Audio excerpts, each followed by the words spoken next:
Intamin announced 2 new roller coasters at IAAPA 2018, and both of them are going to Europe, and they look fantastic. So the first one, which I have already analyzed, is going to Walibi, Belgium, and the second is going to Parc Astérix. This is an Intamin multi-launch coaster, and it looks insane. I pretty much had my mouth gaping open during this entire announcement video, so I'm here to break it down for you guys. Before we get going, I just want to apologize that for the animation that we'll be showing is through the TV screen at the press conference. Intamin did not give us the actual animation, so this is all I have to show you. But key points is that this is opening in 2021, so we do have a while to wait before this comes out. But I totally think it's going to be worth the wait because this has so much packed into it. Intamin is claiming that it has more roller coaster elements on any LSM coaster in the world, and that is a total of 30. Very impressive. In terms of stats, we have a max height of 167 feet, speed of 67 miles per hour, angle of descent at 101 degrees, which is beyond vertical, track length of 3,527 feet,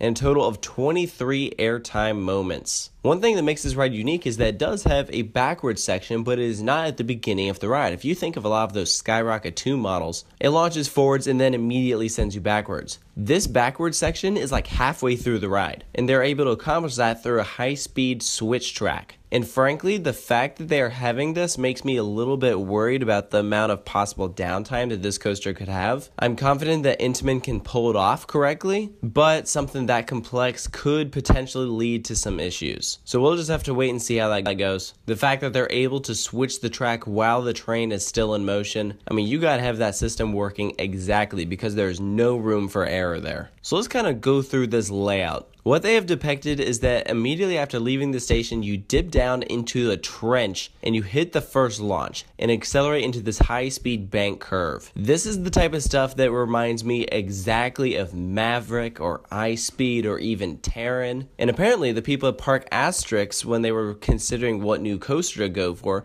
they were looking at Terran and said, we want an Intamin launch coaster. So that's why you will notice lots of rapid-fire transitions. And they are wasting no time with that because immediately after the gate, we have this low to the ground pop up out of that trench, banking left and then banking right. If those first two elements right there don't tell you that this is going to be an aggressive ride, then the rest of the layout will. To me, this looks like something that could be better than Maverick, Terran, and iSpeed, at least in terms of layout. But again, I'll kind of get to that later. Let's go through the rest of this. We have a low to the ground right turn, and that sends you into 2 outer bank turns in opposite directions. And that is hugging the ground. If you look at the coaster going to Walibi, they have kind of a trick track double down. This looks like a trick track, but is neither going up or down. They're kind of on the same plane. So following that, you plunge back into the trench. I'm assuming that the actual ride will have those trenches and that is not just part of the animation. We'll have to see about that though. Your next elements are going to be a small ejector hill, almost a flat turn back into a trench, and you have that flat turn because that is where the switch track is. So follow this section of track closely because we're actually going to traverse this 3 times. First, a drop down into the tunnel, another small ejector hill,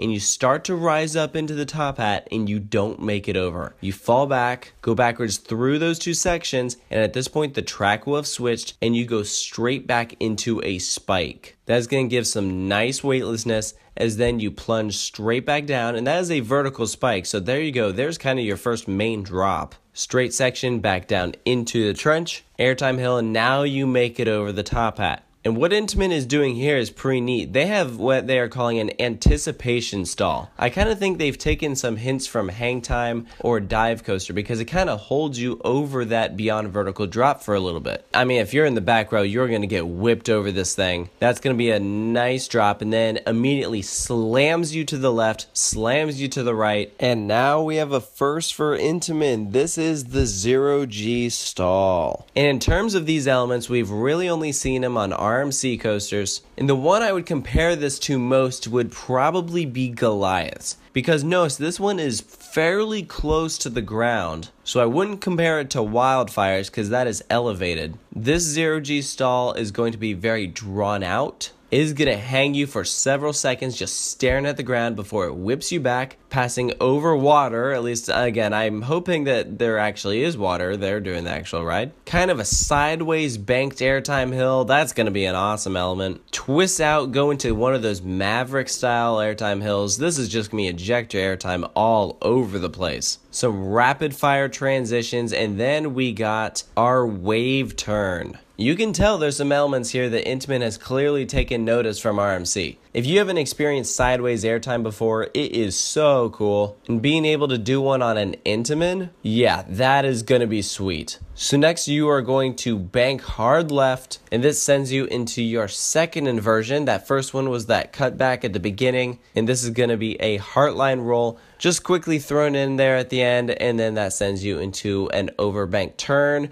a double up, and then the brakes. I cannot emphasize enough how cool this ride is. It is a freaking long ride, and it is probably one of the most unique layouts I have ever seen. This coaster is kind of a dream come true. I've always wanted to see something like this. For me, the saddest part about it is that it is all the way in France. But that being said, it is really nice to see a coaster like this going to France, because easily I think this will be the best coaster in that country. And I mean, I went to Europe this year and I said, oh, we shouldn't do Parc Astérix. It doesn't look that great. I mean, especially when compared to the rest of the parks we are going to. After this thing opened, this park is going to be a must-do for enthusiasts. It's like, okay, you're going to Europe? Well, are you doing France so that you can go ride this thing? We don't have a name for it yet, but man, this coaster is going to get well known very quickly. Intamin is blowing our minds here. My only main concern is I really hope that it's not plagued with issues because of that high-speed transfer track. They've done plenty of transfers before, but just because of the nature of how this is done, I really hope that everything works out well for them. I think they'll have a lot of fine-tuning to do, but this is going to give one heck of a ride. So in general, I'm really impressed by this thing. If you love those other Intamin coasters I previously mentioned,